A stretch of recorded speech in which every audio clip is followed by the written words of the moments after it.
ഒരു പ്രദേശത്തെ ഒന്നാകെ തകർത്തുകൊണ്ട് അവിടെയുള്ള ആൾക്കാരുടെ സ്വപ്നങ്ങളെയെല്ലാം ഇല്ലാതാക്കിക്കൊണ്ടാണ് ഇടുക്കി അടിമാലിയിൽ വീടിന് മുകളിലേക്ക് മണ്ണിടിഞ്ഞു വീണ് ആ വലിയ ദുരന്തമുണ്ടായത്. അതിൽ ഒരു ജീവൻ നഷ്ടമായിരിക്കുകയാണ്. കഴിഞ്ഞ ദിവസം രാത്രി ഒരു 10 മണി സമയത്തോടു കൂടിയാണ് ഈ വലിയ ദുരന്തം ആ നാടിനെ ആകെ തകർക്കാനായിട്ട് വന്നത്. കൂമ്പൻപാറ ലക്ഷംവീട് ഉന്നതിയിലെ ബിജു ആ ദുരന്തത്തിൽ മരണമടയുന്നു. 6ഓളം വീടുകൾക്ക് മുകളിലായിട്ടാണ് മണ്ണിടിച്ചിലുണ്ടാകുന്നത്.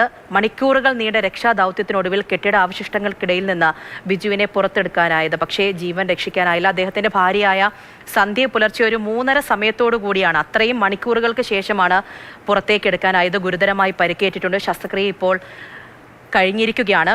22ഓളം കുടുംബങ്ങളെ ഈ ഒരു മണ്ണിടിച്ചിൽ ഇതിന്റെ ഭാഗമായിട്ട് മാറ്റി പാർപ്പിച്ചത് കൊണ്ടാണ് ഈ വലിയ ദുരന്തം ഒഴിവായത് എന്ന് തന്നെ പറയാം. അപ്പോഴും അവിടെയുള്ള ഓരോ കാഴ്ചകൾ നമ്മളെ വേദനിപ്പിച്ചുകൊണ്ടേയിരിക്കുകയാണ്.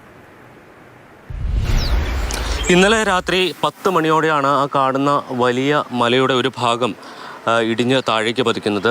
അതിൻ്റെ ഇടയിലൂടെ കടന്നു പോകുന്നത് ദേശീയപാതയാണ്. ആ ദേശീയപാതയിൽ വലിയ അളവിൽ മണ്ണ് വീണ് കിടക്കുന്നുണ്ട്. അതോടൊപ്പം തന്നെ അവിടെ നിന്ന് മണ്ണ് താഴേക്ക് പതിക്കുകയായിരുന്നു. മണ്ണിനൊപ്പം വലിയ ഉരുളൻ കല്ലുകളും അതോടൊപ്പം തന്നെ മരവും ഉൾപ്പെടെയാണ് താഴേക്ക് പതിച്ചത്. ഈ തൊട്ട് താഴത്തുണ്ടായിരുന്ന വീട് അത് ബിജുവിൻ്റെയും അതോടൊപ്പം തന്നെ സന്ധ്യയുടെയുമായിരുന്നു. ഇവർ ഈ വീട്ടിൽ നിന്ന് തൊട്ടടുത്തുള്ള തറവാട്ട് വീട്ടിലേക്ക് മാറിയിരുന്നു. പക്ഷേ വൈകിട്ടൊരു 9:30 കൂടി ഭക്ഷണം കഴിക്കുന്നതിന് വേണ്ടിയിട്ടാണ് ബിജുവും സന്ധ്യയും ഈ വീട്ടിലേക്ക് എത്തുന്നത്. ആ സമയത്താണ് അപകടമുണ്ടായത്. അവരുടെ വീടിന് മുകളിലേക്ക് വലിയ പാറക്കല്ലുകളും മണ്ണും മരവും ഉൾപ്പെടെ വന്ന് പതിക്കുകയായിരുന്നു. ആ വീട് ഏതാണ്ട് ഒരു പപ്പടം പൊടിയുന്നത് പോലെ പൊടിഞ്ഞു പോയി എന്ന് തന്നെ പറയേണ്ടി വരും. ആ വീടിൻ്റെ അകത്ത് ഈ ബിജുവും അതോടൊപ്പം തന്നെ സന്ധ്യയും അകപ്പെട്ടു പോവുകയായിരുന്നു. ഇങ്ങോട്ട് പോകുന്നു, ആഹാരം കഴിക്കാനായിട്ട് ഇങ്ങോട്ട് വന്നതാണ്. അന്നേരമാണ് ഈ സംഭവം.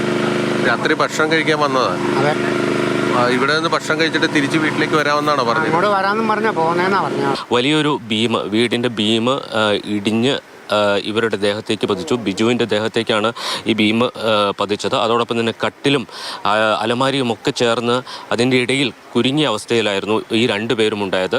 ആ ഭീം ഒരു ഘട്ടത്തിൽ പൊളിച്ചപ്പോൾ ആ മേൽക്കൂര താഴേക്ക് ഇരിക്കുന്ന ഒരു സ്ഥിതി ഉണ്ടായി.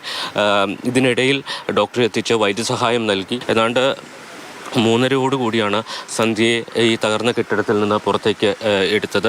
അതിനുശേഷം JCBയും അതോടൊപ്പം തന്നെ വലിയ ഹിറ്റാച്ചിയും ഒക്കെ എത്തിച്ച് 2 മണിക്കൂറുകൾക്ക് ശേഷം ആണ് ബിജുവിനെ പുറത്തേക്ക് എടുക്കാൻ കഴിഞ്ഞത് എന്നുള്ളതാണ്. ഈ ഭാഗത്താണ് ബിജുവും അതോടൊപ്പം തന്നെ സന്ധ്യയും കുടുങ്ങിക്കിടന്നിരുന്നത്. വലിയ ശ്രമകരമായിട്ടുള്ള രക്ഷാപ്രവർത്തനമായിരുന്നു. ജീവനോടെ 2 പേരെ പുറത്ത് എടുക്കാൻ വേണ്ടിയിട്ടുള്ള ശ്രമമാണ് എല്ലാവരും നടത്തിയത്. പക്ഷേ സന്ധ്യയെ മാത്രമേ ജീവനോടെ പുറത്തേക്ക് എത്തിക്കാൻ കഴിഞ്ഞിരുന്നുള്ളൂ. പൊട്ടുന്ന ഒരു സൗണ്ടോ എന്തോ ഒരു ഭയങ്കര സൗണ്ട് കേട്ടു ഓടി വരുമ്പം ഇലക്ട്രിക് ലൈനൊക്കെ പൊട്ടിക്കിടക്കുമായിരുന്നു. ഇലക്ട്രിക് ലൈൻ പൊട്ടിയിട്ട് നമുക്ക് കണ്ണ് കാണാൻ പറ്റായിരുന്നു. നമ്മൾ മൊബൈലിൻ്റെ വെളിച്ചത്തിലാണ് വരുമ്പോൾ ഒരു പൊടി മാത്രമേ ഉണ്ടായിരുന്നുള്ളൂ. ഫുഡ് കഴിച്ചിട്ട് വരാമെന്ന് പറഞ്ഞിട്ട് അങ്ങ് വന്നതാണ്. അപ്പോൾ ഞങ്ങൾ 2 പ്രാവശ്യം വിളിച്ചു, വാ ഇവിടെ താമസിക്കണ്ട, ഇവിടുന്ന് എല്ലാവരും മാറിയേക്കുക. ആ വീട്ടുകാരെയൊക്കെ ഞങ്ങൾ ഫോൺ വിളിച്ച് നോക്കിയായിരുന്നു. അപ്പോൾ അവരൊക്കെ ഗവൺമെൻറ് സ്കൂളിലേക്ക് മാറിയെന്ന് പറഞ്ഞായിരുന്നു. ഇത്രയും വലിയ ലാൻഡ് സ്ലൈഡ് നമ്മൾ പ്രതീക്ഷിച്ചില്ല. 22 കുടുംബങ്ങളുണ്ട്. അവർ നേരത്തെ ദുരിതാശ്വാസ ക്യാമ്പുകളിലേക്ക് മാറിയിരുന്നു. ആ പ്രദേശത്തെ 22 കുടുംബങ്ങൾക്കും വാസയോഗ്യമല്ലാത്ത ഒരു സ്ഥലമായി ഈ പ്രദേശം മാറിയിരിക്കുന്നു എന്നുള്ളതാണ് ഏറ്റവും ദുഃഖകരമായിട്ടുള്ളൊരു കാര്യം. എല്ലാവരും ഇപ്പോൾ ഇവിടെ നിന്ന് സാധനങ്ങളും മറ്റുമായി ദുരിതാശ്വാസ ക്യാമ്പുകളിലേക്ക് പോവുകയാണ്. ഇവർക്ക് മതിയായിട്ടുള്ള പുനരധിവാസം ഒരുക്കാനുള്ള തയ്യാറെടുപ്പുകൾ ജില്ലാ ഭരണകൂടത്തിൻ്റെ ഭാഗത്തുനിന്ന് ചെയ്യുമെന്ന് ദേവികുളം സബ് കളക്ടർ പറഞ്ഞിട്ടുണ്ട്. പക്ഷേ അത് എത്രത്തോളം വേഗത്തിൽ യാഥാർത്ഥ്യമാകും എന്ന ആശങ്ക എന്തായാലും നിലനിൽക്കുന്നു. ബിനു പാവമ്പയ്ക്കൊപ്പം അടിമാലിയിൽ നിന്ന് ജെയിനസ് രാജു, മാതൃഭൂമി ന്യൂസ്. ഇരുവരും കുടുംബ വീട്ടിലായിരുന്നു. ഭക്ഷണം കഴിച്ചിട്ട് തിരികെ വരാമെന്ന് പറഞ്ഞാണ് സ്വന്തം വീട്ടിലേക്ക് ചെന്നത്. അവിടെ ചെന്ന ഒരു 20 മിനിറ്റിനകം തന്നെ ഈ ഒരു വലിയ ദുരന്തം അവിടെ സംഭവിക്കുകയായിരുന്നു. അതിൽ ബിജുവിന് ജീവൻ നഷ്ടമാകുന്നു. സന്ധ്യ ഗുരുതരമായി പരിക്കേറ്റ് ചികിത്സയിൽ ഇപ്പോൾ തുടരുകയാണ്.